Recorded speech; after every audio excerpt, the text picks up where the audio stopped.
Armed hatred at a hero's farewell. When a cop's gun shattered Arlington's sacred peace, subscribe to the channel and follow along to see how this powerful story unfolds. Let me know in the comments where you're watching from. The quiet town of Arlington, Virginia, known for its serene cemeteries and patriotic pride, became the epicenter of a national scandal that would reverberate across the country.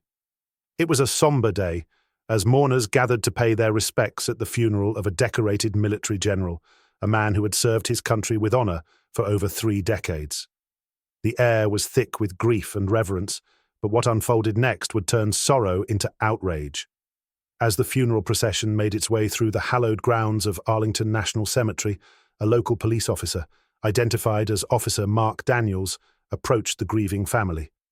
Witnesses recall the tension in the air as Daniels, known for his controversial past and alleged racist behavior, began to confront the general's son, a black man in his early 40s.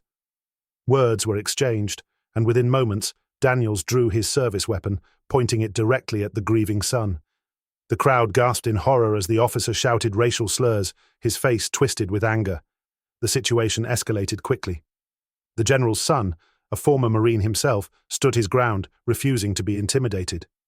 But it was the intervention of another mourner, a retired Army colonel, that prevented the unthinkable. The colonel disarmed Daniels, pinning him to the ground until backup arrived. The incident was captured on multiple cell phones, and within hours, the video went viral, sparking nationwide outrage. As the nation demanded answers, details about Officer Mark Daniels' past began to surface. A 15-year veteran of the Arlington Police Department, Daniels had a history of complaints against him, ranging from excessive force to racial profiling. Internal investigations had repeatedly cleared him of wrongdoing, but his colleagues described him as volatile and difficult to work with. Rumors of his affiliation with white supremacist groups began to circulate, though no concrete evidence had ever been found.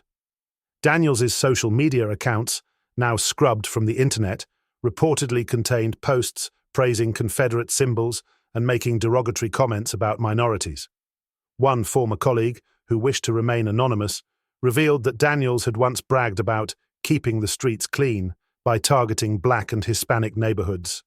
Despite these red flags, Daniels had managed to keep his job, a fact that now infuriated the public. The general's funeral was not the first time Daniels had been accused of racially motivated aggression.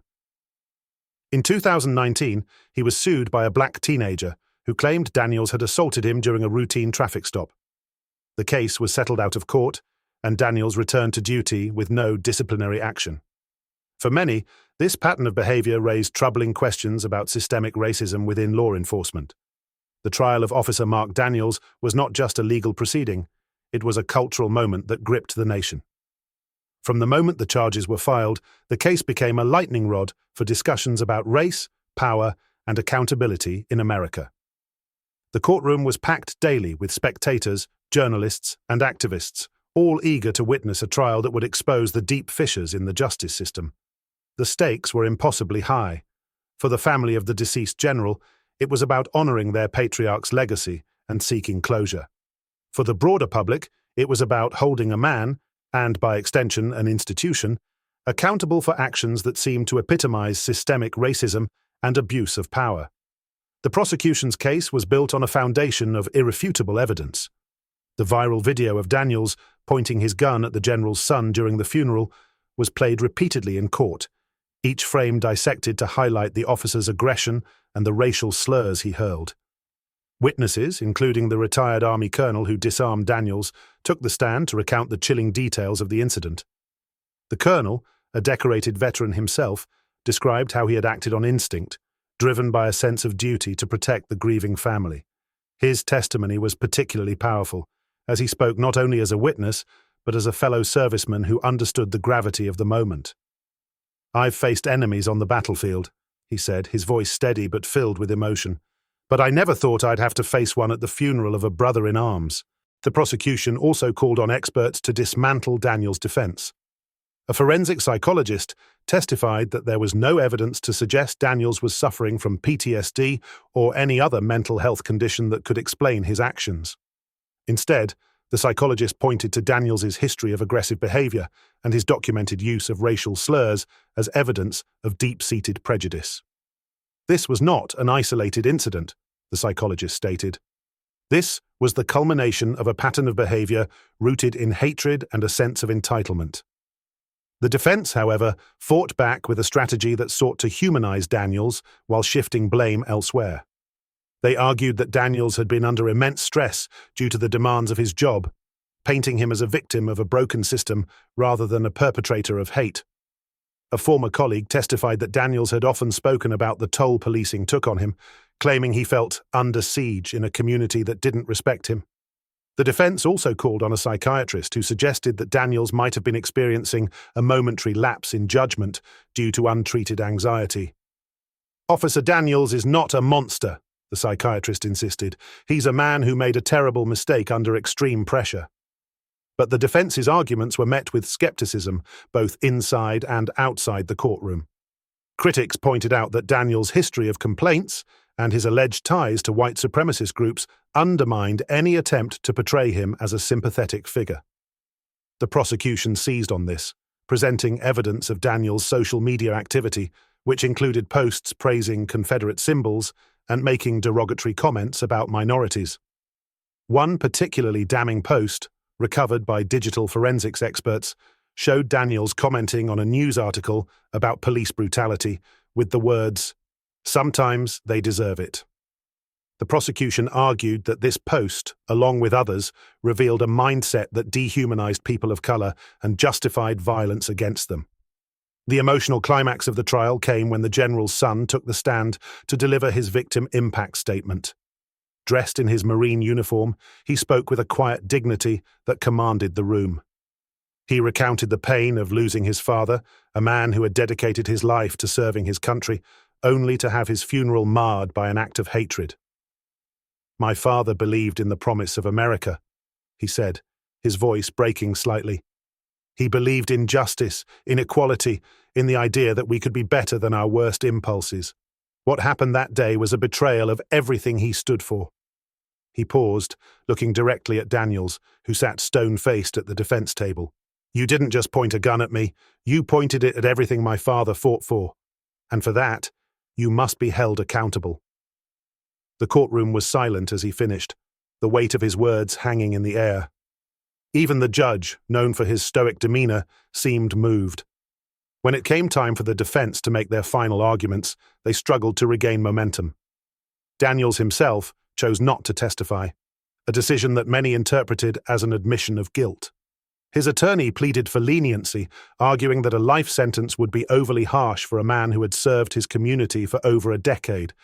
But the prosecution countered that Daniels' actions were not just a crime against an individual, but an attack on the very ideals of justice and equality. The jury deliberated for just 3 hours before returning with a verdict. Guilty on all counts, including aggravated assault, hate crime charges, and unlawful use of a firearm. The courtroom erupted in a mix of cheers and tears as the verdict was read. Daniels showed no emotion, his face a mask of resignation. The judge, in his closing remarks, emphasized the gravity of the case. "This is not just about one man's actions," he said. "It's about the message we send as a society. We cannot allow those in positions of power to abuse that power, especially when it is fueled by hatred and prejudice." He then handed down the maximum sentence, life in prison without the possibility of parole. The verdict was celebrated as a victory for justice, but it also sparked a broader conversation about the systemic issues that allowed Daniels to remain on the force despite his troubling history. For many, the trial was a stark reminder of the work that still needs to be done to address racism and inequality in America. It was a moment of reckoning, not just for Daniels, but for the institutions that had failed to hold him accountable until it was too late. As the courtroom emptied and the cameras turned off, the general's family stood together, a symbol of resilience and hope. They had fought not just for themselves, but for all those who had been victims of injustice. And in their victory, they found a measure of peace, knowing that their patriarch's legacy would live on in the fight for a better, more just world. The sentencing of Officer Mark Daniels was hailed as a victory for justice, but it also sparked a broader conversation about race, policing, and accountability in America. For many, the case was a stark reminder of the deep-seated issues that continue to plague the criminal justice system. Protests erupted in cities across the country, with activists demanding reforms to prevent similar incidents in the future. The Arlington Police Department, under intense scrutiny, announced a series of changes, including mandatory bias training and stricter oversight of officer conduct. The general's family, meanwhile, established a foundation in his honor, dedicated to promoting racial equality and supporting veterans. As for Officer Daniels, he remains behind bars, a symbol of a system that failed to address his behavior until it was too late. His case serves as a cautionary tale, a reminder that justice, while sometimes delayed, must never be denied. The story of Officer Mark Daniels and the shocking incident at the funeral of a decorated military general is one that intertwines tragedy with triumph.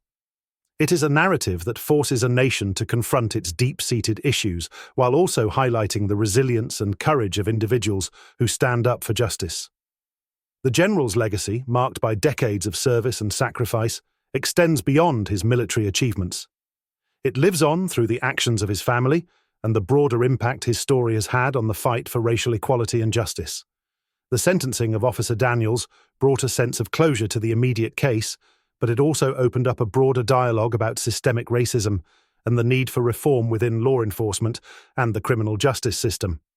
The incident served as a stark reminder that while individual accountability is crucial, it is not enough to address the root causes of such behavior. The case became a catalyst for nationwide protests and demands for change, with activists and community leaders calling for comprehensive reforms to prevent similar incidents in the future. The general, whose funeral became the backdrop for this tragic event, was a man who dedicated his life to serving his country. His legacy is not just defined by his military accolades, but also by the values he stood for: justice, equality, and the belief in a better future. In the wake of the incident, his family established a foundation in his honor.